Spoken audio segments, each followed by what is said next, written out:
La Sociedad Dominica de Medios de Comunicación, Sodomco, presenta A Pensar Más con Rosa María Palacios.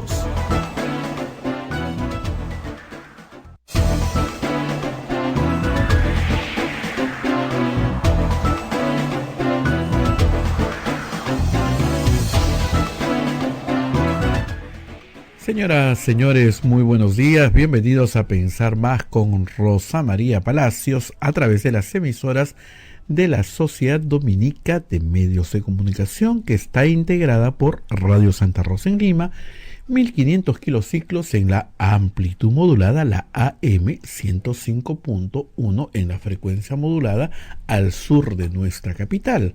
También estamos con Radio Santo Domingo, que cubre todo Chimbote, Radio San Martín en Arequipa, Radio Cepagua en Ucayali, Radio Quillabamba en La Convención y Radio Madre Dios en Puerto Maldonado. Estas emisoras son con el carisma dominico. También se une otra red de radios amigas a esta transmisión en este y otros horarios. En Huánuco, Radio Huánuco; en Ayacucho, Radio La Voz de Ayacucho; en Puno, Radio Pública; en Ancash, Radio Moro; en Huancayo, Radio Cumbre; en Satipo, Radio Milenio; en Abancay, Radio Estación Solar; en Yurimagua, Radio Oriente; en Cajamarca, Radio Los Ángeles; en Lampa, Radio San Valentín; en Cerro de Pasco, Radio Activa; en Huanta, Radio Continental; en Onda Digital TV también se une a esta transmisión. A Metagua nos ponen podcast en todo el Perú y el mundo. Además también la plataforma móvil, el Facebook de Radio Santa Rosa, de Radio Quillabamba y el canal de YouTube de Radio Santa Rosa, la página web www.radiosantarosa.com.pe. Saludamos en este momento ya a Rosa María Palacios, que ya nos está esperando. ¿Cómo estás, Rosa María? Un gusto saludarte. Muy buenos días, Abel. Muy buenos días a todos nuestros oyentes en el Perú y en el mundo entero. Bueno, Lima amanece fría y parece que hubiera vuelto el invierno, ¿no? Ya se notaba desde el domingo, pero lunes, martes, hoy, la cosa no mejora. ¿Dónde está la primavera? Pero en fin, vamos a hablar de política en este programa, pero antes tenemos que hacer las menciones correspondientes de los auspiciadores de nuestro programa A Pensar Más. Y empezamos con la Pontificia Universidad Católica del Perú. Somos la primera universidad peruana en alcanzar el puesto 13º en América Latina, según el ranking QS Latam 2022, gracias a una formación de calidad internacional que transforma nuestro país. Pontificia Universidad Católica del Perú. Hotel La Cuesta de Caima, de la Asociación Santa Catalina de Sena, de las Madres del Monasterio de Santa Catalina, es la mejor opción para tu estadía en Arequipa.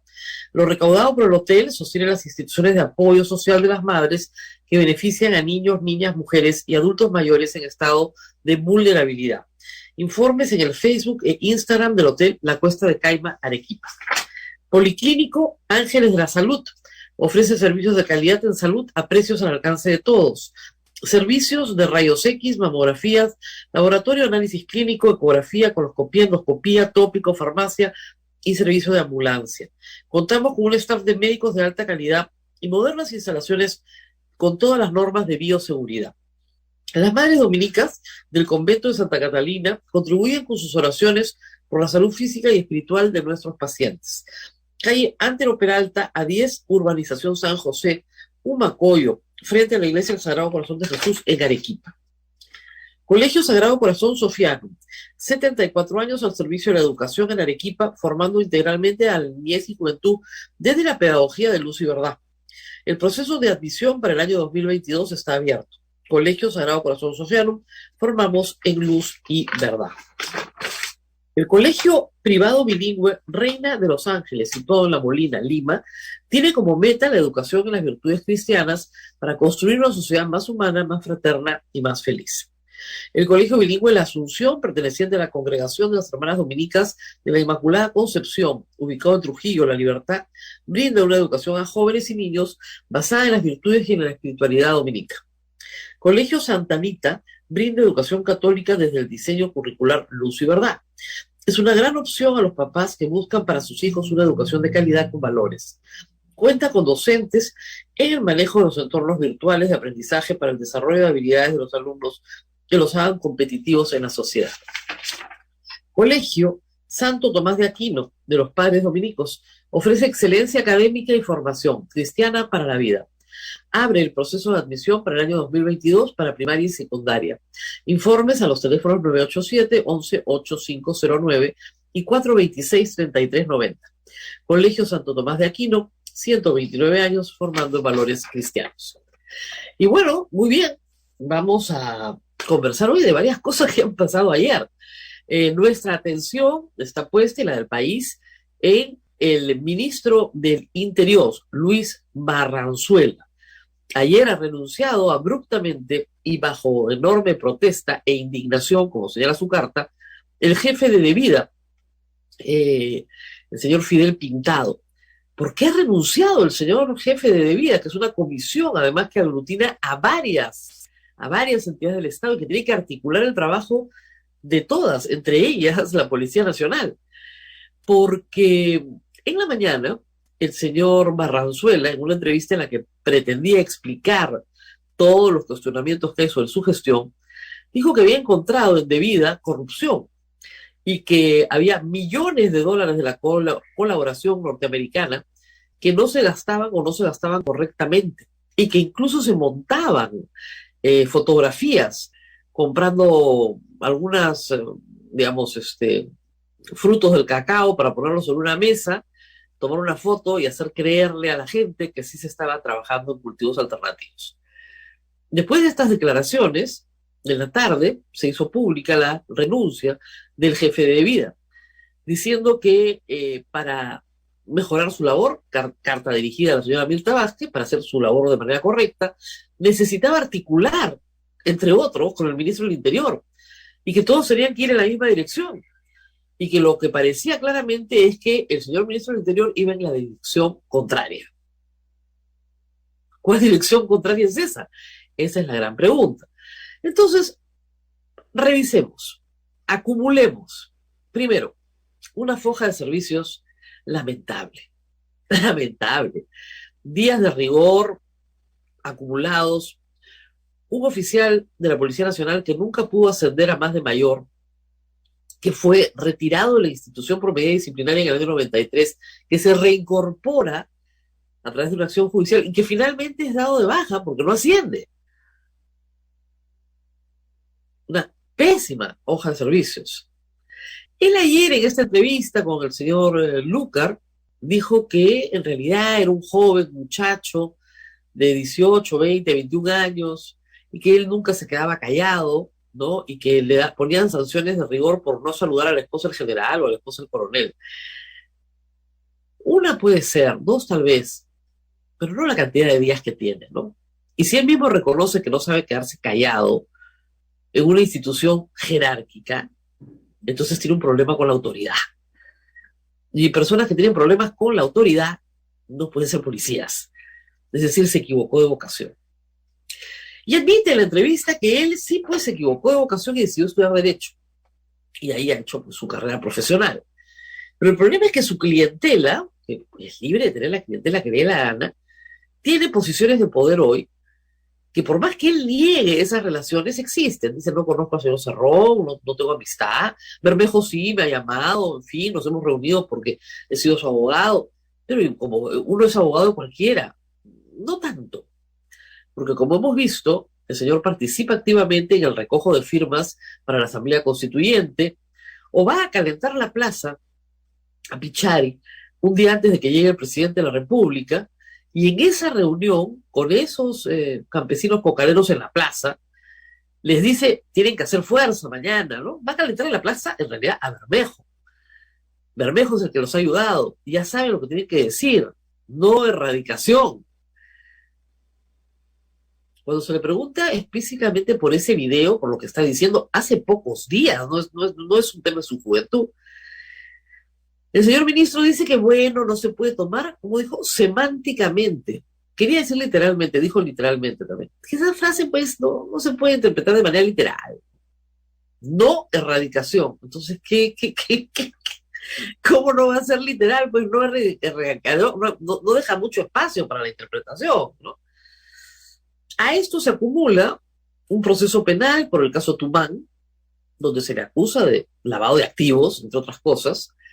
Él fue reclutado, digamos, por un grupo adverso a Edwin Oviedo, un grupo de trabajadores adverso a la gestión de Edwin Oviedo. Entonces, claro, como Edwin Oviedo es una persona que también está procesada actualmente, él señala pues que este es un tema de una denuncia interpuesta por otro grupo. Los grupos que trataron de controlar e intentan controlar todo el tiempo la empresa agroindustrial Tumán. Pero lo cierto es que el ministro está procesado. Y lo cierto es que ha sido abogado de Perú Libre hasta el día que juramentó. Y lo cierto es que hay 5 prófugos de la justicia con prisión preventiva de Perú Libre, liderado por Arturo Cárdenas, alias Pinturita. Y están prófugos de la justicia. ¿Y quién los tiene que encontrar? La policía. ¿Y la policía está adscrita a quién? Al Ministerio del Interior. ¿Que dirige quién? El abogado de los prófugos. El abogado del partido de los prófugos. Mirta Vázquez no puede ir con este personaje a pedir la investidura. Lo siento muchísimo, pero vamos a decir lo mismo que dijimos con Béjar, con Maraví. No se puede. Hay cosas que son inviables. Hay cosas que son inviables. Hoy día, por ejemplo, en el diario La República se publica una carta abierta, supongo, comunicado de su peculio, lo ha publicado el señor Ciro Gálvez, diciendo que lo despidieron de ministro sin agradecerle los servicios prestados, que según eso son muchísimos, y donde insulta nuevamente a los escritores que él sacó de la lista de viaje a la feria de Guadalajara. Los insulta. Un ministro de Cultura insultando a escritores. Bueno, hay cosas que no se pueden, pues. Ese comunicado prueba que este señor Ciro Gálvez jamás debió haber sido ministro de Cultura. Pero recurre al insulto. Escritores caviares, ¿no? Lo que no entiende el señor Ciro Gálvez es que a estas alturas en el Perú, que te digan caviar es casi un elogio, sobre todo viniendo de quien viene. Hay ministros que no tienen, lamentablemente, una hoja de servicios limpia. El ministro no puede salir a decir ahora, y lo ha dicho en su Twitter, ahí en la entrevista, que está a favor de la erradicación, que nadie va a expulsar a la DEA, que todo sigue igual, que todo continúa, que no tiene relación alguna con Perú Libre, salvo la de haber sido su abogado, que no tiene relación social, personal, de ningún tipo con el señor Vladimir Cerrón. Ya, todo eso lo puedes decir, pero él y su socio, el abogado Noblecilla, están en una mesa, ¿no es cierto?, llamando al pueblo para recoger firmas para la Asamblea Constituyente. Eso no lo hace tu abogado penalista. Eso lo hace un militante activo de tu organización. Ni tampoco puede estar en Pichari diciéndole a los campesinos que tienen que decirle al presidente fuerte no a la erradicación. Eso no lo hace el abogado del señor Bermejo, eso lo hace un activista político que trabaja con el señor Bermejo. Y luego escoge para Tumán el mismo abogado que el señor Bermejo. Varios abogados penalistas han tratado de explicar ayer por qué esto es un conflicto de interés manifiesto.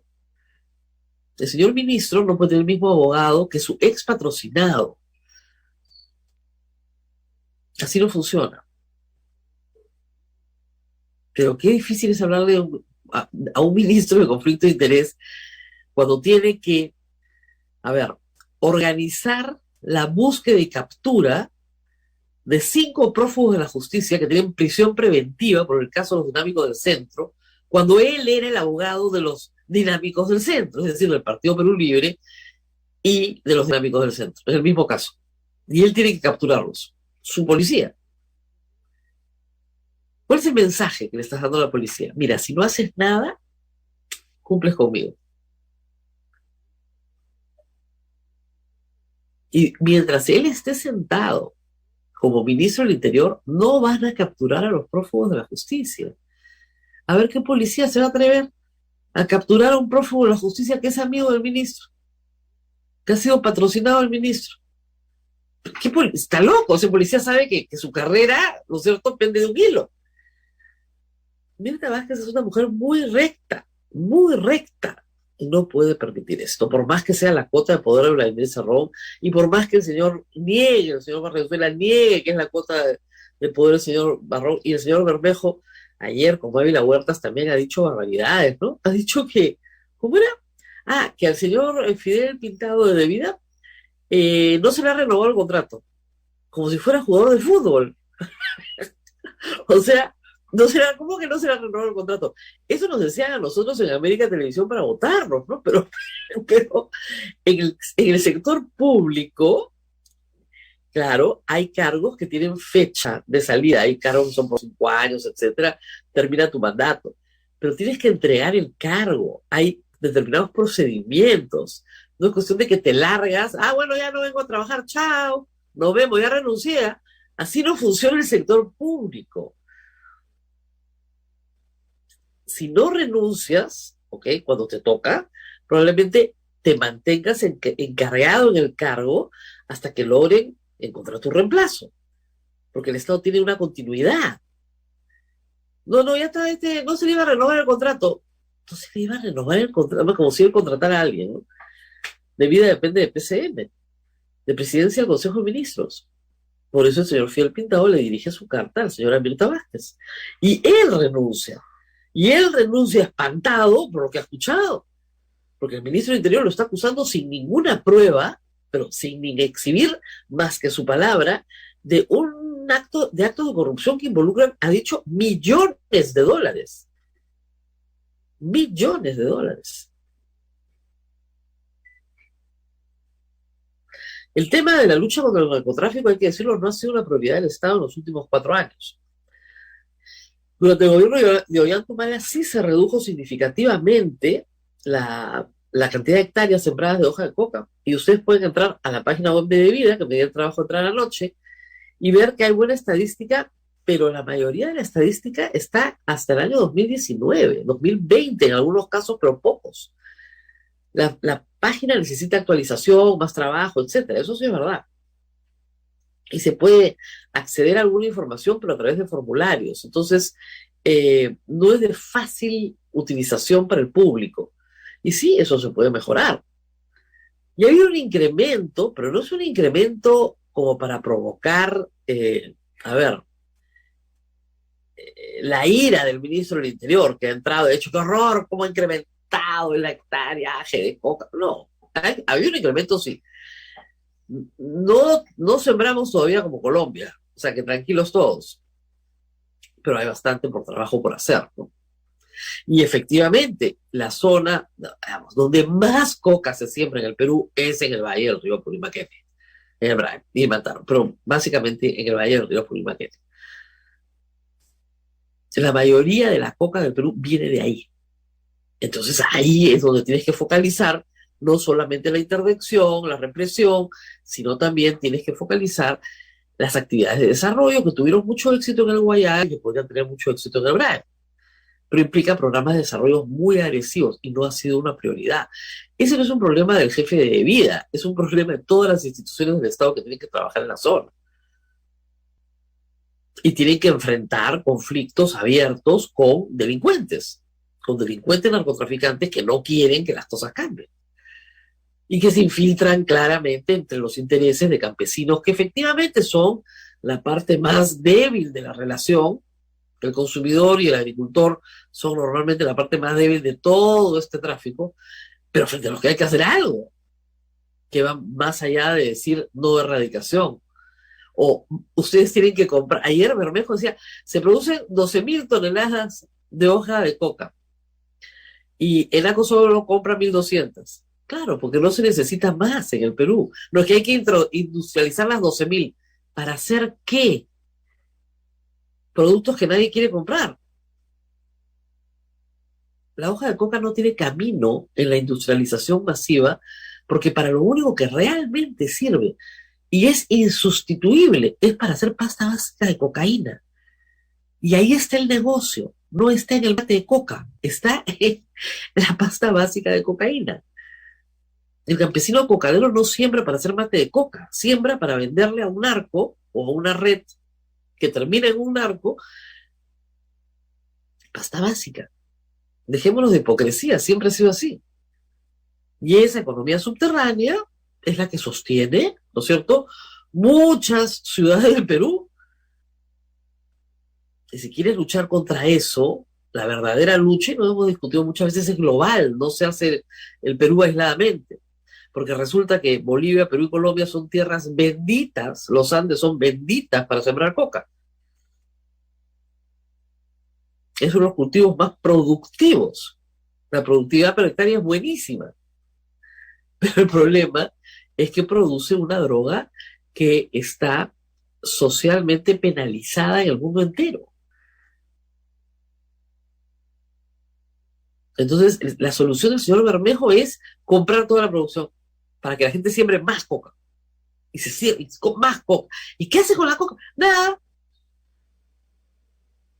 Mire, si el Estado, vamos a seguir el razonamiento del señor Bermejo, ¿eh? Imagínense que el Estado diga, bueno, ya compramos toda la coca, ya, la compramos toda, íntegra, para que los narcos ya no compren nada. Y les damos el mismo precio que los narcos, ¿ah? Perfecto. ¿Ustedes saben qué pasa cuando haces eso? Se incrementa pues el precio de la coca, porque hay un comprador monopólico y hay otro que quiere entrar, que te va a comprar un poquito más, porque el Estado ya te está marcando el precio un poquito más encima, y el campesino se va a ir con el narco de todas maneras, porque le ofrece un poco más. ¿Tiene alguna lógica? De cero lógica. Lo que tienes que hacer es sustituir el cultivo, por eso lo tienes que erradicar y dejar, ¿no es cierto?, la coca que se siembra simple y llanamente para la compra de naco, para las cosas que se necesitan, que son muy pocas en materia de industrialización. Se ha intentado, ¿eh? No, esto no es novedad, se ha intentado. Mate de coca, jugos de coca, queques de coca, o sea, todo lo que ustedes puedan imaginar, harina de coca, todo. No tiene salida. El gusto de la coca es muy amargo. Entonces, no funciona como un alimento que pueda ser industrializado y no tiene ninguna proteína, carbohidrato que mejore la dieta. Lo que tiene es un alcaloide muy potente que al chachar te da energía, ¿sí? Te da energía por un corto periodo de tiempo. Eso es todo. Se ha estudiado por todos los ángulos. Y todo el mundo sabe que el 10% de la producción va a la industrialización. ENACO tiene el monopolio de la compra de la coca. Punto. El 90% se va al tráfico. El porcentaje de autoconsumo es mínimo, mínimo, en comparación con lo que se va al narcotráfico.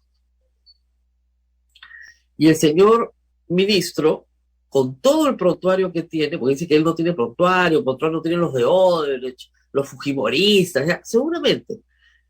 Pero digamos, con todos sus antecedentes, con todos sus días de rigor, etcétera, etcétera, no puede asumir un cargo en el cual el jefe de vía te renuncia porque estás acusándolo sin pruebas de algo que solo está en tu imaginación. Yo presumo que hoy el ministro del Interior será citado al Congreso de la República para que haga una exposición sobre la supuesta corrupción en Devida.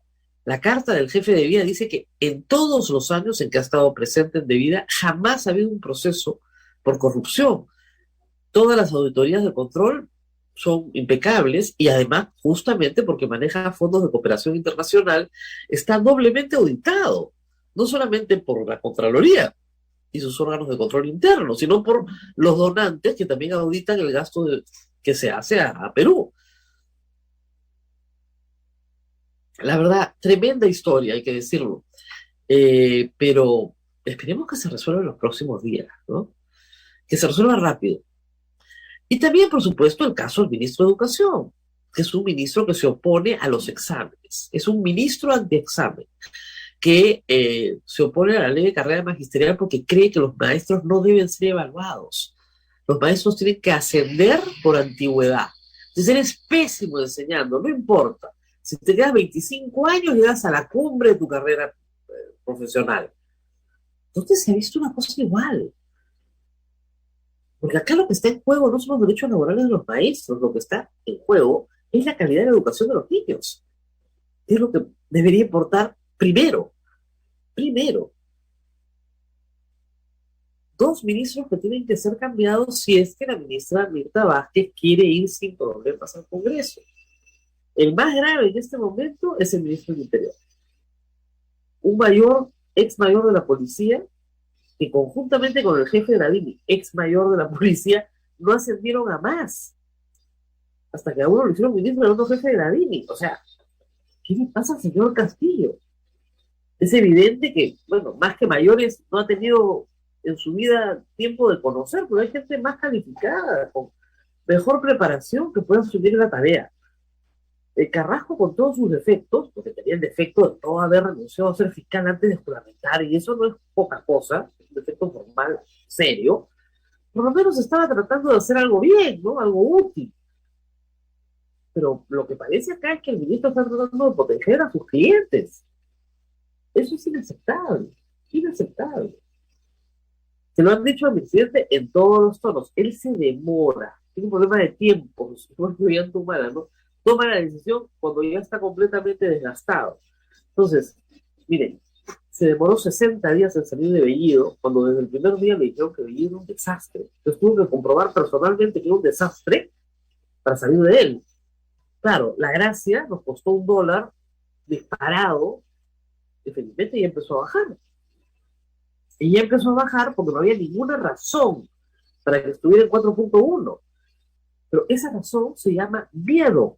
La gente tiene miedo de perderlo todo en su gobierno. Entonces, usted, señor presidente, hay que pensarlo, ¿no? No puede tener a la mitad del país aterrorizado todos los días por los nombramientos que hace. Porque cuando tiene al país en la incertidumbre y en el terror de perderlo todo, la inversión se va, los ahorros se van, todo se va del Perú. Y se pone a buen recaudo con muy buenas razones, por muy buenas razones. Si usted quiere que el Perú confíe en su gobierno, tiene que hacer nombramientos que sean de personas que puedan ser confiables. ¿Quién va a confiar en el señor ministro del Interior? Después de lo que hemos escuchado ayer. Justifica su conducta policial en su juventud, pero nunca ascendió. Justifica su conducta profesional como abogado, en que, bueno, yo era abogado, defendía a unos, defendía a otros, y ahora, bueno, ya soy ministro. Y luego arremete contra personas que efectivamente pueden ser un obstáculo en sus planes. Y justifica sus dichos hace pocos días diciendo que no hay que tomarlo pues literal, ¿no? Y miente respecto a su relación con Perú Libre. Hay abundante material, o sea, ¿cómo puede mentir de esa manera tan descarada? O tampoco lo tomamos literal. Tiene que salir el presidente del ministro del Interior si es que quiere que su ministra pase el examen de la cuestión ahorita, ¿no es cierto?, de la cuestión de confianza. No es la cuestión de confianza, sino el voto de confianza que ella solicita en el acto de investidura. Porque tal vez se lo den, para ¿no es cierto?, volver a la situación que tuvieron con Bellido. Y claro, Mirta Vázquez lo merece bastante más que Bellido, hay que decirlo. Pero al ministro del Interior lo tienen que censurar. Si el gobierno no lo mueve, lo tienen que censurar. Entonces, mejor que lo hagan rápido, ¿no? Que no se demoren mucho, que se sienten, revisen y tomen una decisión.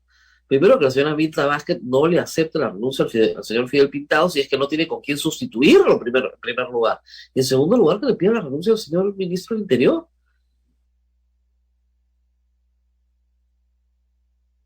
Vamos a ver si eso sucede. Pues bien, eso es lo importante el día de hoy, el Ministerio del Interior y sus ramificaciones en el poder.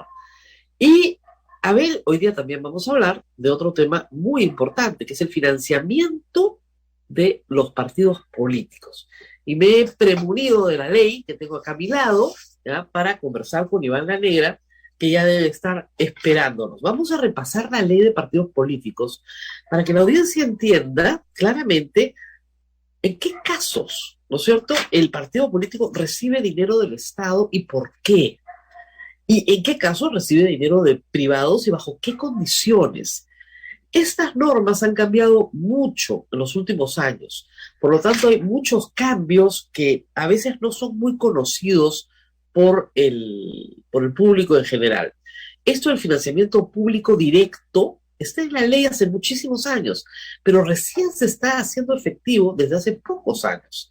Y por eso hay que entender qué se puede hacer y qué no se puede hacer. ¿Y cuáles son los vacíos que tiene esta ley? Yo les he explicado que el reportaje de Christopher Acosta para Latina o el de Daniel Llovera para Epicentro son desde el punto de vista periodístico impecables. No hay nada en ellos que no sea verdad. El tema es que las conductas ahí consignadas, si bien nos pueden parecer poco éticas, inmorales, etcétera, en realidad no son delictivas y se ajustan perfectamente a lo señalado en la ley. Y no se le puede criticar a nadie, ¿no es cierto?, hacer algo conforme a ley. Puede ser que no nos guste, puede parecer que hay conflictos de interés, efectivamente, puede parecer que el dinero se dispone de una manera argollera, privilegiada, también, de acuerdo, que las cantidades son excesivas, de acuerdo, pero está en la ley. Vamos a revisar la ley con ustedes y con Iván La Negra, secretario ejecutivo de Transparencia, y acá lo que hay que meter a esta norma es transparencia. ¿Para qué? Para que los militantes del partido conozcan cómo se gasta la plata que entrega el Estado. Porque los primeros fiscalizadores de estos dineros van a ser los propios militantes. Y van a decir, oiga, si ustedes tienen un programa de becas, bueno, ¿cómo se concursa para el programa de becas? ¿Cómo se accede a la beca? ¿Quiénes son los que van a ser capacitados? ¿No? ¿Por qué a estos se les pagan las maestrías y a estos no? Y creo que ahí sí los primeros interesados van a ser los militantes. Pero vamos a la pausa, ¿no, Abel? Si es que no hay ninguna pregunta. Así es, Rosa María, vamos a la pausa, ya nos está esperando el doctor Iván La Negra de Transparencia y todas las preguntas que han hecho durante estos días justamente sobre este tema del financiamiento de los partidos políticos lo vamos a tener después de la pausa, pero permíteme antes saludar a Radio Quillabamba, que ayer se nos pasó, ayer cumplió 55 años, Radio Quillabamba. Son jovencitos, son jovencitos. Así que felicidades para Radio Quillabamba en toda la zona de la convención, es la voz de los que no tienen voz y en este momento están también en transmisión con nosotros a través de su señal de Facebook, de su señal radial, así que un abrazo para todo el personal de Radio Quillabamba. Bien. Efectivamente transmiten en condiciones difíciles, duras, pero como tú dices, siempre dándole voz a toda la región, así que un abrazo muy especial, un cariño. Estar 55 años al lado de la gente es algo que, digamos, tiene enorme mérito. Y lo digo porque este viernes Radio Santa Rosa cumple 65 años al lado de la gente. Así es, estamos de fiesta en fiesta. Así que vamos a la pausa que nos está esperando el doctor Iván La Negra. Adelante.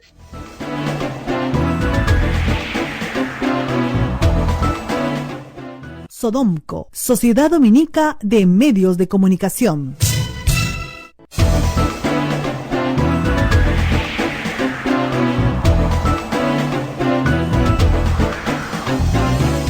Continuamos en A Pensar Más a través de las emisoras de la Sociedad Dominica de Medios de Comunicación. Mil disculpas a nuestros amigos de YouTube y Facebook que tuvimos un pequeño corte, pero en radio hemos seguido con normalidad, pero ya estamos nuevamente en el Facebook y en YouTube de toda la red. Gracias, Radio Santa Rosa, Radio Santo Domingo, Radio San Martín, Radio Cepagua, Radio Quillabamba y Radio Madre de Dios, la red Sodomco y también las otras radios, Radio Huánuco, Radio La Voz de Ayacucho, Radio Pública, Radio Moro, Radio Cumbre, Radio Milenios, Radio Satipo, Radio Estación Solar, Radio Oriente, Radio Los Ángeles, Radio San Valentín, Radio Activa, Radio Continental, AM Tagua, nos ponen podcast en todo el Perú y el mundo y nuevamente estamos en la plataforma de Facebook de Radio Santa Rosa, Radio Quillabamba y también en el canal de YouTube. Y la página web www.radiosantarosa.com.p. Rosa María, adelante. Muy bien, y estamos con Iván La Negra justamente para hablar de financiamiento de los partidos políticos. Él es secretario ejecutivo de Transparencia, una institución, hay que decirle, a la cual yo también pertenezco, soy parte de la asociación. No estoy en el consejo directivo, no tengo ningún cargo directivo, soy parte de la asociación. Muy bien, Iván, gracias por estar con nosotros esta mañana. ¿Qué tal, Rosa María? Gracias por la invitación. Bueno, esto de el financiamiento público directo, que está en la ley con varias modificaciones desde hace mucho tiempo, a algunos los ha tomado por sorpresa, ¿no? Hay gente que no sabía que los partidos están recibiendo financiamiento público directo. Entonces me gustaría que expliques desde cuándo lo están recibiendo y cómo se distribuye este financiamiento público directo. El financiamiento público directo fue incorporado en la Ley de Organizaciones Políticas en el año 2003, pero solo se implementó a partir del año 2017. Y eso, por diversas razones, digamos, hubo problemas ahí con la parte operativa, pero finalmente, hace 4 años, empezó a darse a los partidos. Y este fondo, que es un fondo público, se distribuye una parte de manera equitativa entre todos los partidos y otra parte que depende del número de escaños que obtienen en el Parlamento.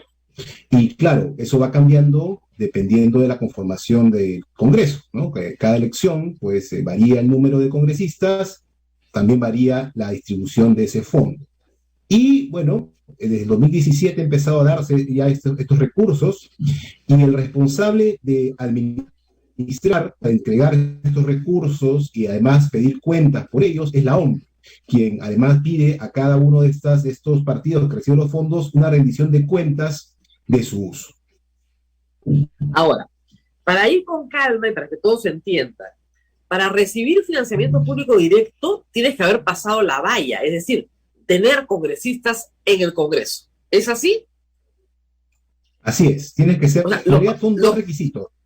Claro. Son dos requisitos. Uno, pasar la valla, o sea, tener congresistas, perdón, y segundo, ser partido político. Si también por alguna razón el partido perdiera su inscripción, también perdería su acceso al fondo. Ok, entonces, claro, no es para todos, no es para movimientos regionales, eso tiene que quedar claro. Hay gente de movimientos regionales y nosotros, ¿por qué no? ¿No? Pero hay gente que te puede decir, oiga, pero darle plata a los que ya están, cuando lo que estamos buscando es la renovación de la política, no es en realidad absurdo. ¿No deberíamos crear un fondo más bien para la nueva política? ¿Por qué darle plata? O sea, ¿por qué premiamos a los que ya están? ¿Cuál es la lógica de la norma? Bueno, en realidad no es un premio, ¿no? En realidad la norma lo que busca es garantizar un servicio público. Es que quizá tenemos la idea de que los partidos son entidades puramente privadas, y no es así, porque cumplen una función muy importante de interés público, que es la representación política. Entonces, lo que le interesa al Estado es tener una buena representación en el Parlamento, en el gobierno, en los gobiernos regionales y también municipales. Ese es el objetivo. Entonces, para tener eso, en todos los países hay financiamiento, casi en todos, hay algunas excepciones, pero en casi todos los países hay financiamiento público, por el cual los partidos reciben estos recursos. ¿Para qué?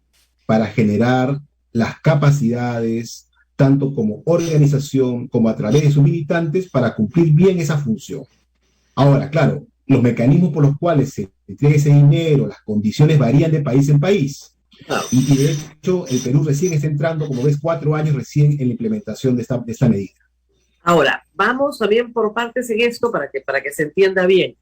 Tradicionalmente en el Perú, la vida del partido dependía o de un líder carismático que tenía alguna fortuna y la ponía a disposición del partido, su casa, sus bienes, etcétera, y de una militancia que donaba su tiempo, ¿no es cierto?, gratuitamente, y donaba a veces una pequeña cotización mensual.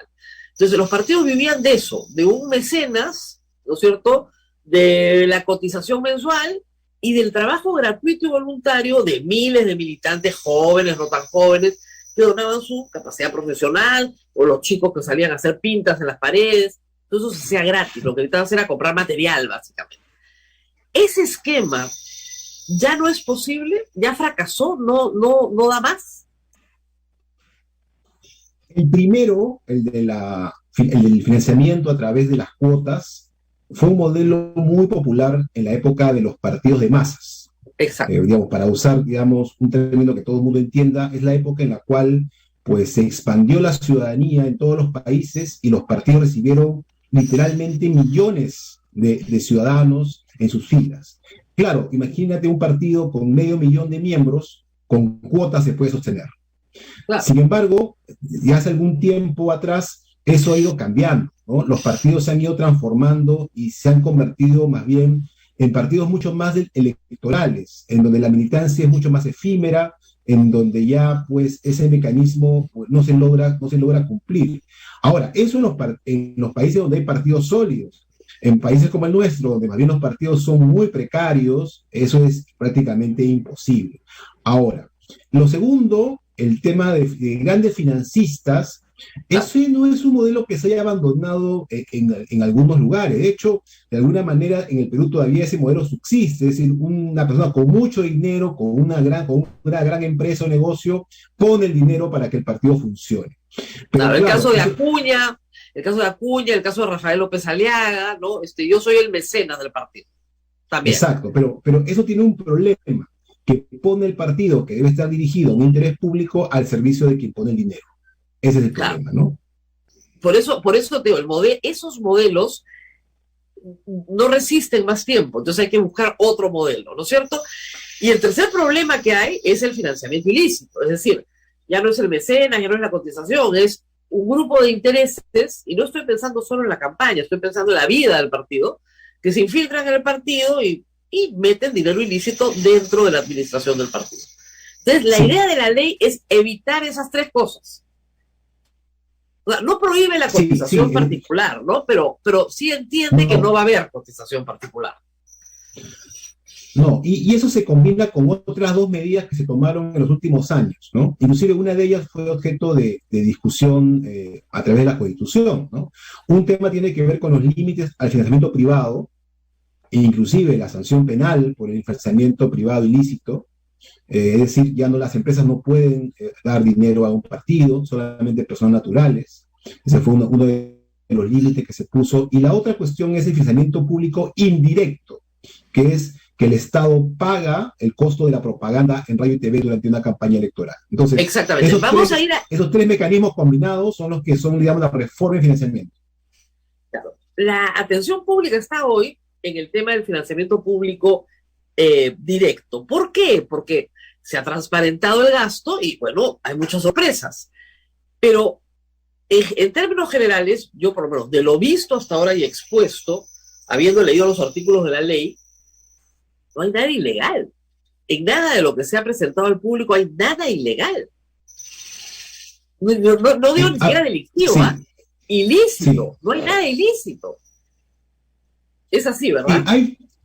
Digamos, puede haber una discusión, este es un tema que ya depende de la fiscalización, ¿no? De que tiene que hacer la OMPE. Es decir, verificar, por ejemplo, a ver, alguien dice, yo he gastado 50.000 soles en una consultoría, y luego la OMPE descubre que esa consultoría jamás existió.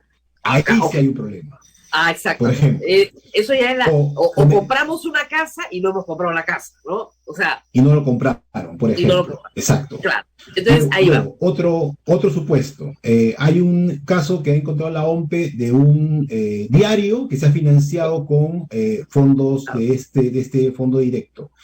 Claro, dice, si uno mira el diario y encuentra que es básicamente un mecanismo de promoción de la imagen personal de un dirigente, eso está expresamente prohibido en el reglamento de la OMPE. Entonces, ahí podría también eventualmente sancionar por ese.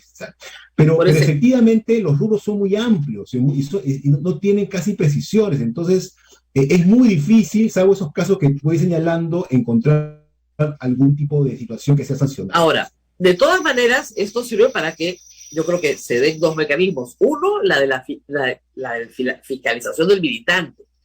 ¿No es cierto? O sea, si mi partido reparte becas y yo no estaba ni enterado, bueno, me gustaría que me digan cuál es el mecanismo para concursar una beca. Yo también quiero hacer mi posgrado, ¿no? O si mi partido, en fin, contrata servicios a profesionales, ¿no? Yo también quiero estar en la lista de los profesionales del partido para que también me contraten a mí, ¿no? Entonces yo sí creo que la militancia puede ejercer ahí una labor de fiscalización en aras de transparentar el uso del dinero, pero la otra es, bueno, si es que no hay un vacío, no sería bueno llenarlo, ¿no? Entonces vamos a hablar un poquito de estos vacíos, pero yo quería primero explicarle al público algo que el público no sabe. Cuando usted vota, no solamente vota, sino que si el partido por el cual votó pasa la valla, su voto tiene un valor económico. Cada uno de nuestros votos vale plata. Eso me, perdón, le leo. Solo los partidos políticos y alianzas electorales que obtienen representación en el Congreso, ya lo explicamos, reciben del Estado financiamiento público directo. Con tal fin, el Estado destinará el equivalente al 0.1% de la unidad impositiva tributaria por cada voto emitido para elegir representante al Congreso. Aquí hay un valor por el voto. Entonces, si la UIT está en 440 soles, creo que el 0.1% es 4 soles 40, ¿no es cierto? Mi voto por ti, partido, no estamos hablando del preferencial, sino por el partido, mi voto vale 4 soles 40. Entonces, fíjense ustedes bien a quién le van a dar los 4 soles 40 por los próximos años.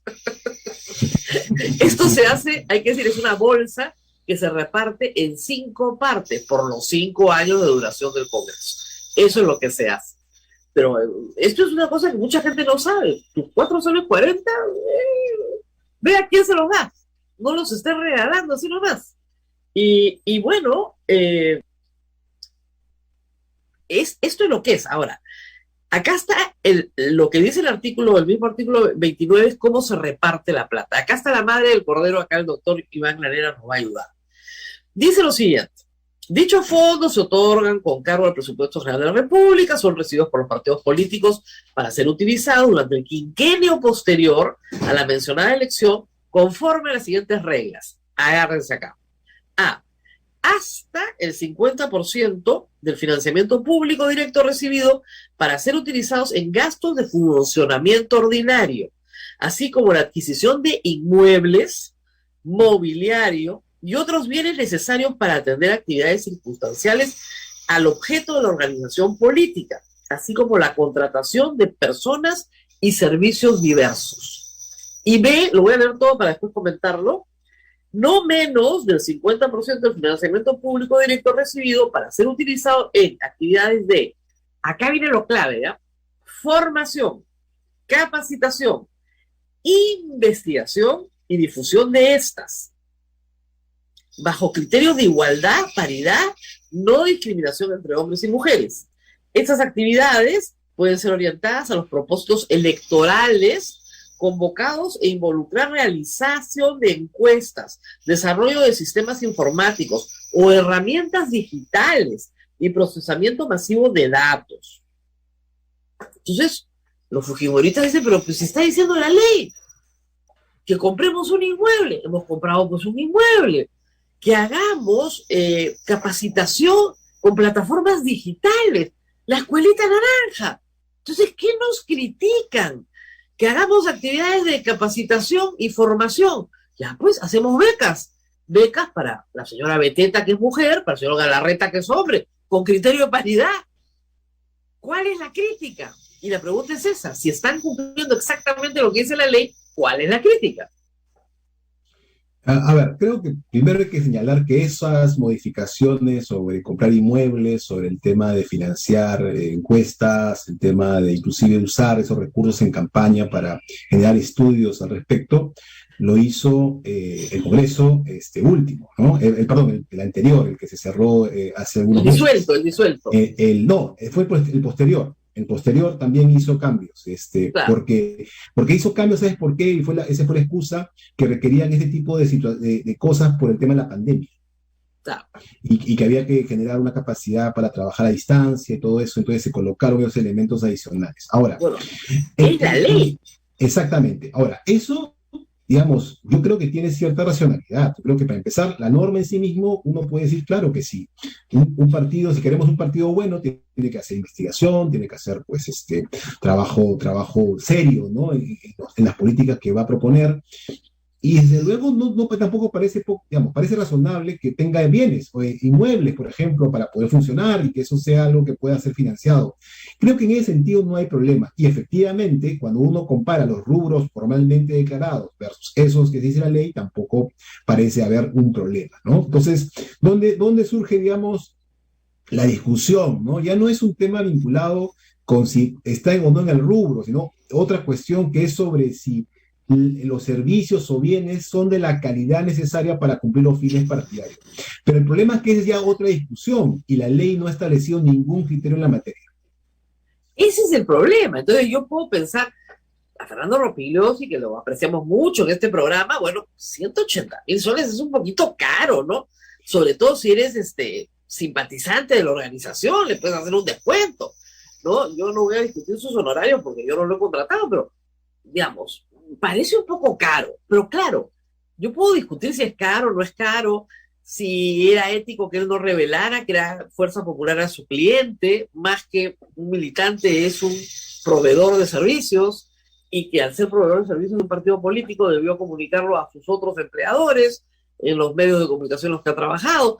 Todo eso es una discusión ética, pero violación de la ley no hay. No, en principio no. Ahora, sí hay que decir algunas cosas, ¿no? Es decir, ya pensando en las cosas que se pueden mejorar, claro, a futuro, ¿no? Digamos, imaginémonos que estuviéramos en el Estado y a alguien se le pudiera pedir una consultoría por 180,000 soles. Bueno, primero, ahí no empezaría la cosa empezaría con una discusión sobre si es necesaria o no esa consultoría para los fines de la entidad pública. Luego, si efectivamente, digamos, haciendo un análisis de mercado, el valor del servicio que se requiere es aproximadamente ese, y para eso se hacen unos términos de referencia luego específicos de las condiciones, características. Y luego, evidentemente, si hay plata, ¿no? Evidentemente, si hay presupuesto. Claro, ahí viene la discusión, una discusión que es bien relevante en estos casos. Si el dinero es público, ¿aplican normas públicas de contratación? Porque si fuese así, por ese monto necesitas concurso. Exacto. ¿Se dan cuenta? No contratación directa.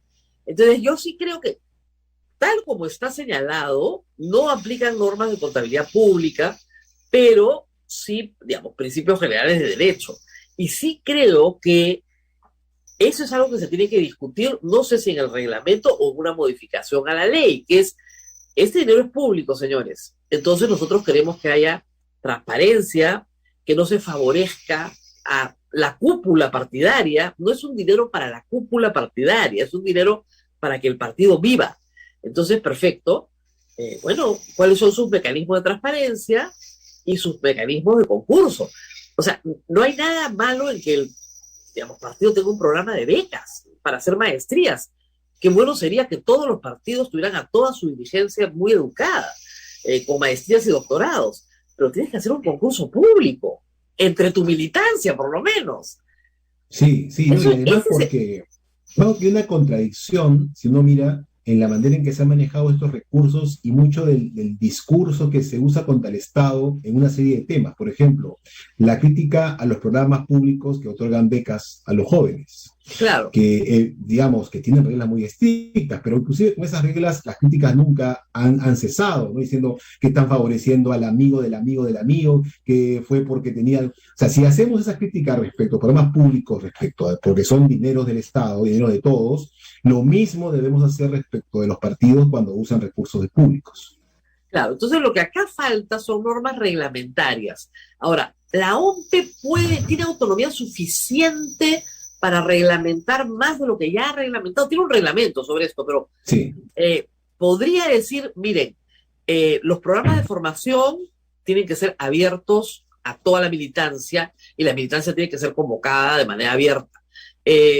Los programas de capacitación universitaria se hacen bajo concurso, con un jurado independiente. O sea, en fin, ¿podría regular ese tipo de cosas? Lo podrían cuestionar, creo que yo. O sea, creo que habría que hacer, por lo tanto, sí un cambio en la ley para señalar de que la OMPE queda autorizada a aplicar con los cambios que corresponda las reglas de la contratación. Pero lo segundo, que es más importante, es el tema de las infracciones. Porque, claro, como bien sabes, si la infracción no está expresamente señalada en la ley, no hay manera de sancionar conductas que se pudieran haber cometido. Entonces, claro, y además por más acá que hagamos... Claro. Ahora, la infracción, digamos, la sanción más grave que recibe un partido político en la ley es la pérdida del financiamiento. Justamente es la sanción más grave. Entonces, si esa es la más grave, que no se aplicaba, porque hasta el 2017 nunca repartieron financiamiento público, si no se aplicaba, y ahora se va a aplicar, Entonces tiene que estar mejor regulada. Eso sí, a mí me queda clarísimo de toda esta experiencia, ¿no? O sea, Sí, si estamos tratando de decirle a los partidos, oigan, estos son fondos públicos y tienen que perseguir el fin público para el cual fueron creados. Entonces, no solamente es la vida del partido, sino una vida del partido más o menos correcta. O sea, poner que la capacitación va a ser con paridad, claro, ya sí, advierte que hay un problema, ¿no? O sea, sí. pero eso es parte del problema, no es todo el problema. Sí, mira, hay una cosa que me parece, para que vean un poco las personas lo poco, digamos, correcto de este diseño, tal como está, que posiblemente un joven que postula a una beca pública para estudiar en el extranjero tiene que seguir más condiciones y más, digamos, elementos posteriores a su beca en tema de supervisión y digamos, y detalle de lo que efectivamente ha hecho que un partido político. Entonces, claro, yo creo que hay que pensar así. Esto es como una beca. Es como una beca que Claro. se recibe Pero lo que un pasa es que partido. lo que pasa es que el partido no tiene pues para tantas becas. Entonces, 7 becas es Exacto. todo lo que ha podido dar. No, no, Entonces, me las refiero a 7 becas, la beca es una beca para hacer un buen partido, digamos. O sea, es un claro, fondo público que se otorga para subsidiar, digamos, al partido. Es un subsidio. Es un subsidio al partido para que funcione bien. Y como cualquier subsidio, si lo hace de manera ciega, sin ningún tipo de condición, no puede ser que lo que ocurra con muchos programas de subsidio que no tengan ningún efecto. O inclusive ahora, efecto perverso. claro, hay otro tema que es interesante que lo ha planteado Fernando Tuesta, que es el de la devolución de fondos a final del ejercicio. En el Estado peruano, a diciembre, al 31 de diciembre, tú no gastaste, tú devuelves al Tesoro Público, pues. En estos casos, no. Tú lo gastaste y lo guardas en el banco porque ya es tuyo, ya pasó a tu patrimonio, ya salió de la esfera pública. Eso es lo que le ha permitido a Fuerza Popular comprar un inmueble. Por ejemplo, no ha gastado varios años, ha juntado y con eso ha comprado el inmueble. Esta es una norma que debería cambiar, debería discutirse que se gaste y no se acumule. A ver, depende. Creo que lo que. A ver, vamos a empezar primero cuál sería un modelo ideal, ¿no? Digamos, Claro, de financiamiento público. Digamos, una experiencia que hay en muchos programas de esta naturaleza es que el financiamiento que se llama normalmente financiamiento institucional se haga frente a un plan estratégico o un plan de gestión. Y ese plan tiene un conjunto de metas, objetivos y también actividades. ok. Entonces, contra ese plan te entregan un fondo. Que no te financian nada, digamos, concreto, pero tampoco te dan el dinero por pasiva y tú lo que Claro, haces, no, sino que hay ya un acuerdo, como un contrato, entonces el Estado dice, te doy estos 5 millones para que tú los inviertas en este plan que me has presentado. Y luego, ¿cómo es la rendición? La rendición, evidentemente, también es financiera, contable, pero también es contra el plan. Has cumplido con tus metas, hay 500 militantes capacitados, como decía tu plan, efectivamente has mejorado tus capacidades institucionales con un buen sistema contable, tienes una claro. administración que funciona. Lo que sucede es que tendrías que hacer que el partido político se comporte como una ONG frente al financiamiento internacional, por ejemplo, ¿no? Que es Exactamente. público y privado. Pero, por ejemplo, Transparencia es una ONG, tiene financiamiento privado, pero financiamiento también de institucional, de organizaciones internacionales. Y te prestan o sea, te dan la plata contra un proyecto con Exactamente. metas absolutas y con rendición de cuentas. Es muy complejo. No es tan fácil Sí, como no simplemente es acá tan tienes la fácil. plata, ¿no? ¿Qué es lo que creo que adolece la ley? La ley es ya, tus 4 soles 40 por voto y te vamos a dar en 5 partes, ¿ya? Sí, la mitad para tus inmuebles y la otra mitad para que capacites a tu gente. Punto. Y no hay más detalle, y claro, yo puedo armar, no sé, un festival, ¿no? Una pachamanca y decir que eso es una actividad de capacitación. Sí, pues, porque la ley no me dice que no es una actividad de capacitación. Creo que faltan detalles en un país donde los detalles sí, pues, importan, ¿no? Eso, no han hecho Sí. nada ilegal, pero los detalles importan.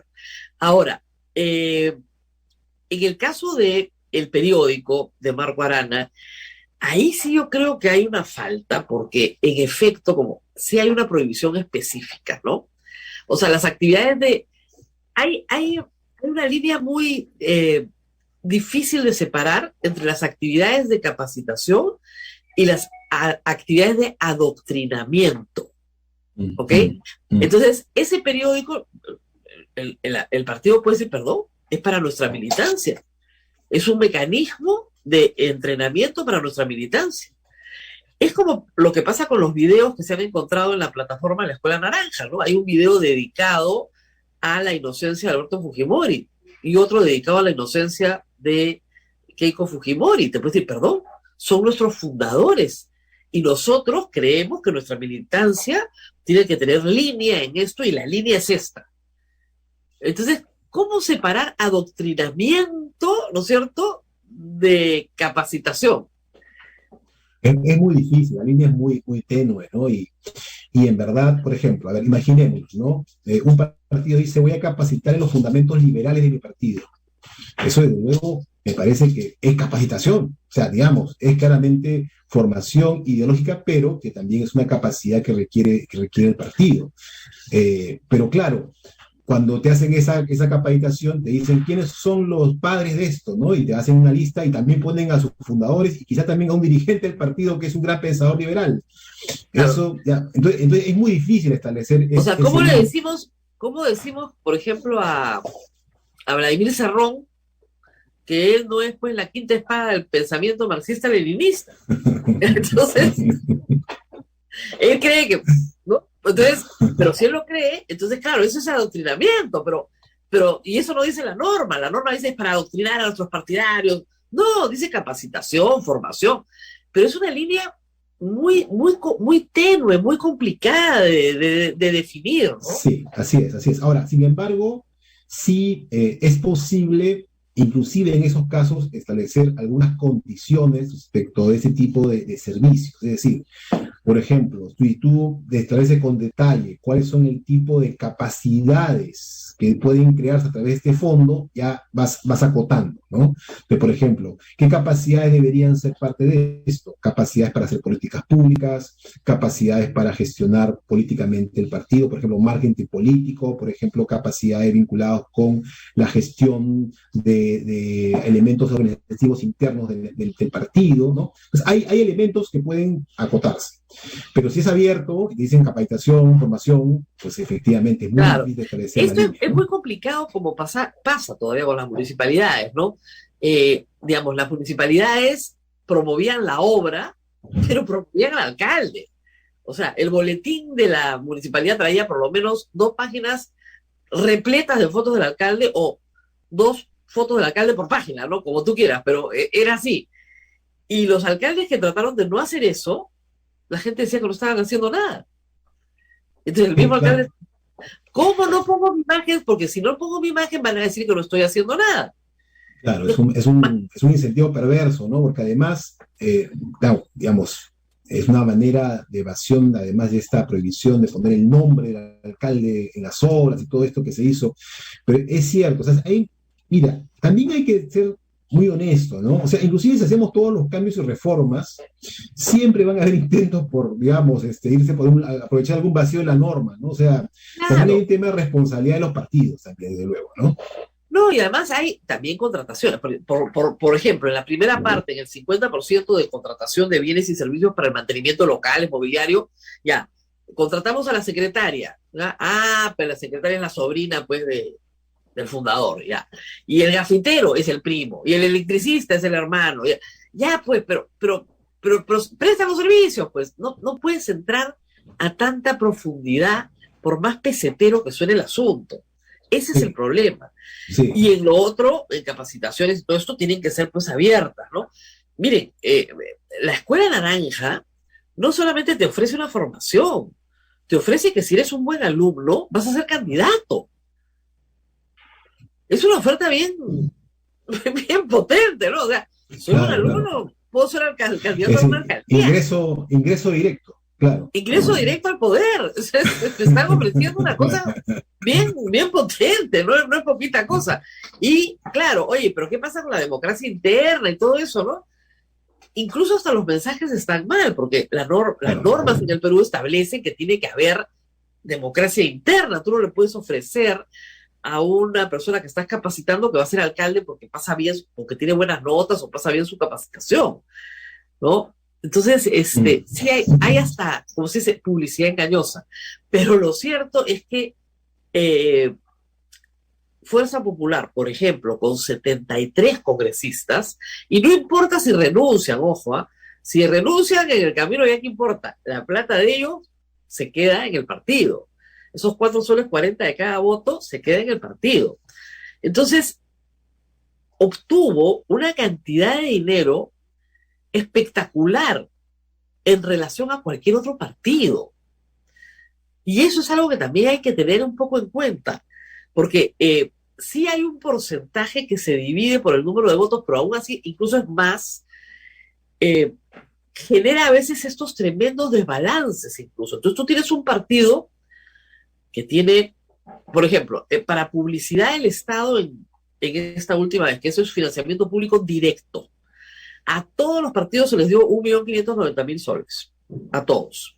Todos tenían un piso, pero sobre ese piso, los partidos que habían sacado más votación en las elecciones del 2020 tenían, y en este caso, y si es cada 5 años, va a ser 5 años después, tienen muchísima más publicidad que los que han sacado una votación menor, pero que tienen mucha más expectativa, o de repente están mejor en el favor popular. Entonces, ahí, ¿cómo manejar eso? Sí, bueno, hay una, digamos, hay muchas soluciones al sistema de distribución de recursos, ¿no? Por ejemplo, a ver, en algunos sistemas, el solo inscribirte, o sea, el solo tener la inscripción ya te asegura un financiamiento mínimo. Claro. Luego, en algunos países hay lo que se llama la figura de las fundaciones políticas. Es decir, el Estado invierte en una fundación digamos, que está basado como una suerte de think tank y combinado con promotor de la cooperación, y que esa es la fundación que recibe los fondos para, a su vez, a través de programas, planes claro, y demás. El sistema alemán, ¿no? Que es el Por ejemplo, Konrad Adenauer. Exactamente, o en Estados Unidos, que también hay fundaciones que reciben fondos, inclusive para hacer a nivel global, inclusive trabajo en esa naturaleza. Y luego está los temas de financiamiento de la propaganda y la publicidad, ¿no? Que es otra cuestión. Y ahí, digamos, el esquema peruano en realidad es un esquema que hay que todavía estudiarlo, ¿no? Porque hemos tenido esta experiencia reciente de 2 elecciones aplicando este modelo, pero todavía no tenemos muy claro cuál es, digamos, su efecto respecto a nivelar el piso. ¿Qué es el objetivo de ese mecanismo? Ese mecanismo tiene un objetivo más bien equitativo, busca nivelar de alguna medida el piso del proceso. Pero claro, como tiene esta cuestión que vincula el piso de la publicidad a los procesos anteriores, genera evidentemente algunas desventajas. O sea, Acción Popular tenía 5 veces más publicidad, 5 veces más publicidad que el partido más pequeño, que el que recibía 1.500.000, el recibía el piso. 5 veces más. Entonces, claro, eso tiene un impacto al final del día en el voto popular. Exacto. Y de hecho, Ahora, claro, pero ganó un partido que no tenía fondos de ese tipo. O sea, Perú Libre, que tenía el piso, gana la elección. Entonces, digamos, hay que mirar con más detalle. Entonces hicimos un trabajo de identificar dónde colocaban los fondos los partidos. Y encontramos que, por ejemplo, Perú Libre invertía casi todo en radio, bueno, una buena parte, en radios o medios locales, que eran los que distribuían su propaganda en los lugares donde ellos tuvieron, de hecho, un buen resultado. Mientras que los partidos más, digamos, entre comillas, limeños, invertían mucho en medios nacionales, alcance nacional, ¿no? Con mensajes generales, más generales. Y salvo a APP, que sí tenía, por ejemplo, un fuerte rubro en el norte, ¿no? Donde invertía muchísimo. Entonces, claro, pero como bien dices, hay que estudiar a fondo. Una de las cosas que nos falta en el Perú es también un buen estudio del impacto de las políticas que estamos implementando, porque muchas veces tenemos una discusión, a veces muy de abogados, que vemos la parte normativa, pero hay que tener el apoyo de otros colegas en otras áreas que estudian esto cómo impactó ese sol, cómo logró el efecto que yo quería lograr, ¿no? Efectivamente, en qué medida lo logró, dónde hay problemas, dónde hay cosas que mejorar. Eso lo requerimos para que la reforma sea, digamos, más racional, ¿no? Ahora, Así claro, eso es lo que queremos nosotros. Ahora, otra cosa es que lo aprueben en el Congreso, que es otra discusión, ¿no? es. Ahora, hay una serie de prohibiciones, y esto hay que decirlo al público para que no crea que las cosas todo se puede hacer. No, Sí. el financiamiento público privado, perdón, el financiamiento privado directo, las limitaciones hoy son enormes. Primero, las personas jurídicas están prohibidas de dar aportes. Solo una persona jurídica sin fines de lucro internacional puede aportar, es decir, fundaciones como Konrad Adenauer y otras similares. Nadie más. Y los aportes privados de personas particulares tienen un tope en UITES. Y si pasas de Sí. ese tope, no hay. Sí. Y segundo, este financiamiento público directo no es para la campaña, es para la vida del partido, para crear institucionalidad. La campaña tiene este financiamiento público indirecto, nada más. El resto lo tienes que levantar tú, con donaciones de particulares, no de empresas, no de personas jurídicas. O sea, sí hay dificultades, no es tan fácil. Ahora, Sí. eso hay que decirlo, doctor. Si se analiza la última campaña, creo que el gasto se ha reducido notablemente. No sé si es la misma impresión que tiene. En parte, sí. A ver, creo que no hay duda que es que el rubro más importante de gasto en las campañas anteriores era radio y televisión. Era el rubro más importante y hoy, digamos, por lo menos formalmente desapareció porque es un gasto ahora que hace el Estado. Sin embargo, sí hay que mirar con detalle los reportes de campaña que se han presentado también a la OMP. Ya se presentaron hace más de un mes, ya se presentó el Claro. informe de todos los partidos. ¿Por qué es importante esto, no? Porque ahora creo que es más fácil hacer un cruce de información respecto de lo que se declara se gastó en campaña, respecto de las actividades que hemos visto que realmente han ocurrido, ¿no? Y creo que si la OMP tuviera un poco más de capacidades, podría rápidamente darse cuenta si lo que te están diciendo tiene para Claro, pero lo que pasa es que las características de esta campaña son irrepetibles y claro, porque mítines masivos no podían haber, a pesar de que al final exacto, hubieron algunos, pero sí, no tenías el traslado de gente pues en buses, exacto. en camiones, eso desapareció. Eso, Y eso reduce exactamente. bastante el costo, eso reduce el costo. Exactamente, reduce el costo, pero también te reduce el número de actividades a mirar.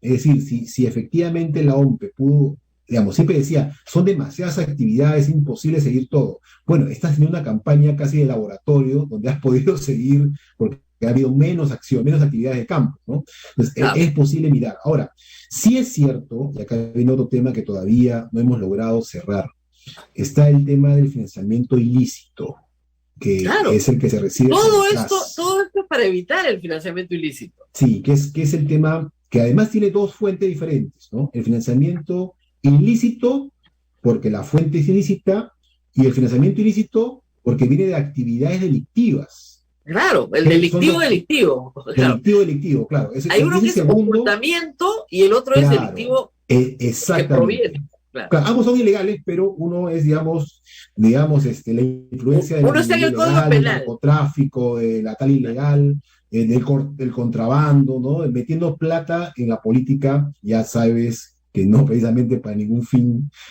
público, ¿no? Y Claro. el tema del otro, que es más vinculado con recursos que han sido lo más habitual, ¿no? En nuestras campañas anteriores. Y, digamos, yo creo que ese segundo ha caído bastante. Yo creo que si hay, debe ser mucho menor.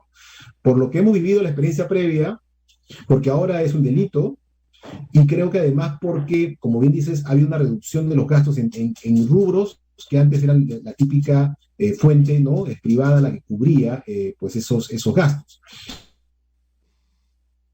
Pero el ilícito a nivel local, me parece que ese sigue siendo un tema bien, bien importante en nuestra realidad política.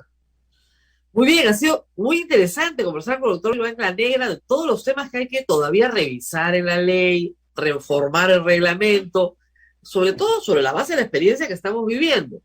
Abel, no sé si tienes alguna pregunta, por favor. Bueno, hay bastante inquietud por todo lo que se ha hecho, Rosa María. Por ejemplo, esa casa, ese local de Fuerza Popular, debería pertenecer, acá preguntan, al Estado peruano, si lo compró con plata de todos los peruanos. No, no, así no funciona.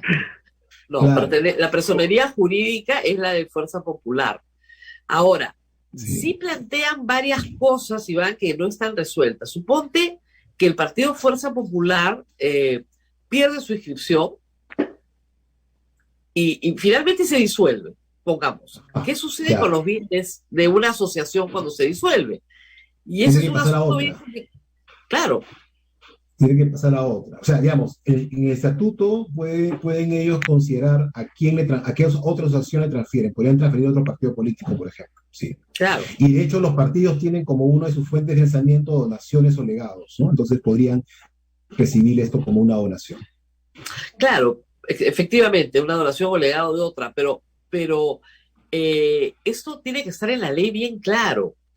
Los bienes remanentes de un partido político disuelto, suponte que, además, suponte que Fuerza Popular se disuelva por resolución judicial, que sería rarísimo, ¿ya? Pero es posible.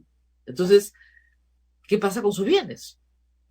Bienes Sí, adquiridos con... bueno, claro, es que si no está en el estatuto, ese es un tema de derecho civil. Mira, me hizo recordar derecho civil.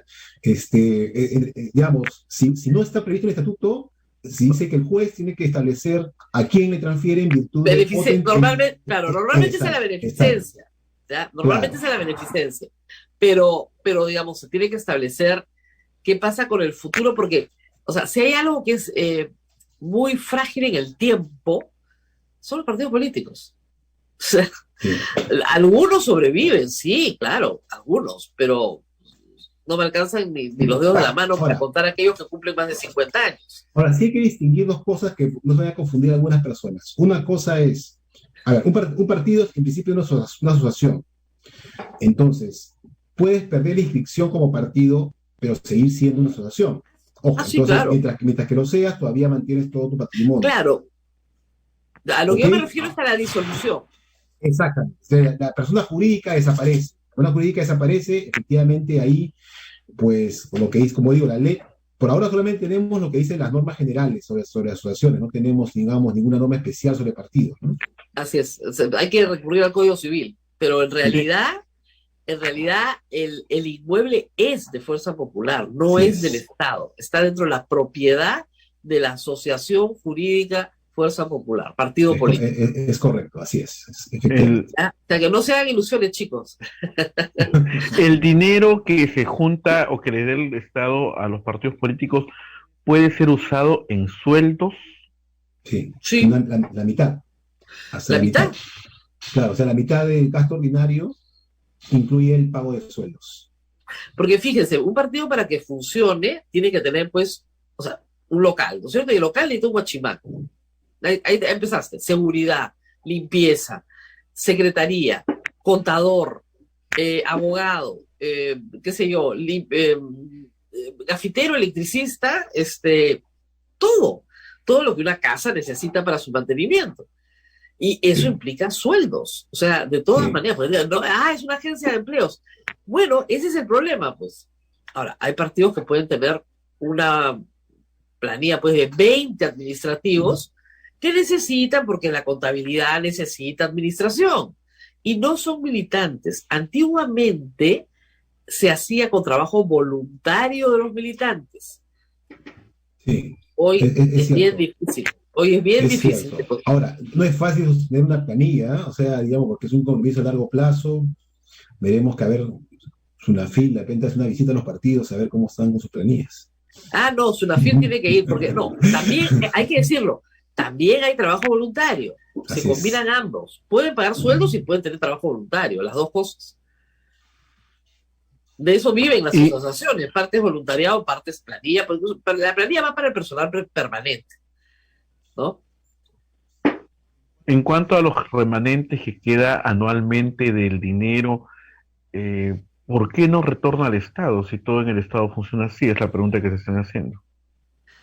Es No que no retorno. es, no, es que no es, a ver, es como, a ver, hay otros programas públicos que transfieren dinero, por ejemplo, Juntos, ¿no? Que mucho tiempo transfirió dinero. Una vez que llega el dinero a la persona, ya está en su cuenta privada, ya no, el Estado no Así puede es. devuélvemelo, ¿no? Es que ahí Claro, no te lo gastaste, devuélveme la plata juntos. No, no pues, funciona así. no Lo que puede funciona pasar es así. lo que puede pasar es que si no cumples con las condiciones, porque mire, hasta Juntos tiene condiciones, si no cumples con Ya. las condiciones, ya no te dan el programa, ya no te dan el subsidio, Claro, pero no devuelves. pero no devuelves, claro. ¿Ok? Y todo, Es Rosa como, María, todos se han quedado sorprendidos con esto de los 4 soles, ¿eh? 4 soles por... yo sabía que los iba a sorprender. 4 soles 40. Cada vez que tú votas, tu voto vale 4 soles 40. Este año, porque hoy está en 4.400, ¿ok? Pero el próximo año no sé cuánto esté, ni no tengo idea, pero tu voto tiene un precio. Ahora, esto rige solo con el parámetro de las elecciones parlamentarias, que son cada Sí, 5 años. sí. Ahí se Bueno, fija. salvo que haya disolución, ¿no? Si hay disolución, Salvo, ahí se cambia, ¿no? Y nada más. ahí se cambia de nuevo. Pero eso es, digamos, lo último que ha repartido la OMPE es para el semestre, digamos, de enero a julio, se han repartido 7 millones de soles. Y ahí ha entrado FREPA, Partido Morado, todos los que entraron en enero del año anterior. Y todos han recibido financiamiento público. Ya no Sí, están, sí, ¿no? Algunos ya no sí. están, UPP, FREPA ya no están. Ahora, ojo que por un tema de carácter presupuestal, que saben que el presupuesto se aprueba cada año, entonces lo que pasa es que hay como un desfase, Así porque, es. o sea, los del Congreso anterior todavía van a recibir porque ellos han calculado en base al presupuesto, ¿no? Que se aprobó el año pasado, y los Exacto. de ahora van a recibir en virtud El del próximo presupuesto año. que se apruebe este año para el próximo, Exactamente. exactamente. Sí. Reciben el próximo año. Pero es así, 4 soles 40, señores. Miren a quién se los dan. Eh, hay muchas ventanas abiertas en esta ley. ¿A quién le corresponde fijar más las normas con precisión? Están preguntando. ¿Quién es el Congreso. organismo que tendría al Congreso? Claro, A el los, problema es que el a los Congreso son los partidos partidos que políticos. reciben dinero. Ese es todo Es el el problema. Pero, miren, tener ley partidos políticos, ley de partidos, costó el 2003, Dios y su ayuda, porque los partidos no querían. Y estaba en la Constitución desde el 79 y no querían ley. Querían vivir sin ley. Entonces, se amparó que se cumpla esta ley. Y bueno, las modificatorias sucesivas han sido siempre el parto de los montes, porque cada partido tiene una naturaleza y una vida muy diferente. Entonces, lo que conviene a uno no conviene a otro y se arman ahí. O sea, tener lo que tenemos ya es un avance notable. Notable. Ahora, Sí. hay que, obviamente, hacer modificaciones. Por eso yo preguntaba si vía reglamentaria la OMPE, pero no, pues necesitas una ley. Necesitas una ley que defina con precisión las infracciones. Si no, no hay multas, no hay sanción, no hay nada. Muy bien, Abel, nos tenemos que despedir porque tengo otro trabajo en el cual voy a hablar de esto. Si no les quedó claro, lo voy a volver a repetir. Muy bien. Muchas gracias a Iván Lanera, secretario ejecutivo de Transparencia, por haber estado con nosotros. Espero que esto haya aclarado muchísimo. Les doy a los más acuciosos el número de la ley, que les encanta, ley 28094, ley de organizaciones políticas. El peruano acaba de lanzar una edición ya concordada, que es la que estoy usando yo. ¿Ya? Entonces les recomiendo a todos que utilicen la última edición ya toda concordada con las nuevas modificaciones, que les va a ser muy útil para los próximos meses. Muy bien. Gracias por haber estado con nosotros, Iván. Hasta pronto. Hasta pronto. Chau, Muchísimas chau. gracias. Muchísimas gracias al doctor. Así es, nos vemos mañana, Rosa María, mañana es 14 de octubre, así es que nos encontramos mañana. Y hay que recordar que la buena noticia, Rosa María, que ya la vacunación se va a ampliar a los chicos de 12 años para arriba, y eso es muy bueno. Eso bueno, ya, va a ayudar mira, mucho. este es el fin de la historia y con eso por lo menos terminamos. Pero ya estamos, mira, Lima ya está encima del 50%, es una gran noticia, y esperemos con este impulso final hasta los 18 años, estemos ya en el 60% de los mayores de 18 años, ¿no? Deberíamos estar todos. Es una pena realmente que las campañas de desinformación hayan hecho tanto daño y además, miren, todas las personas que van a morir en el futuro por COVID son personas que no se han vacunado. Ahorita nos están diciendo, las UCIs, el 90% ahorita de pacientes en UCI son gente no vacunada. Y ese porcentaje se va a incrementar hasta que lleguemos al que sea, pues 98, 99% en UCI son gente no vacunada.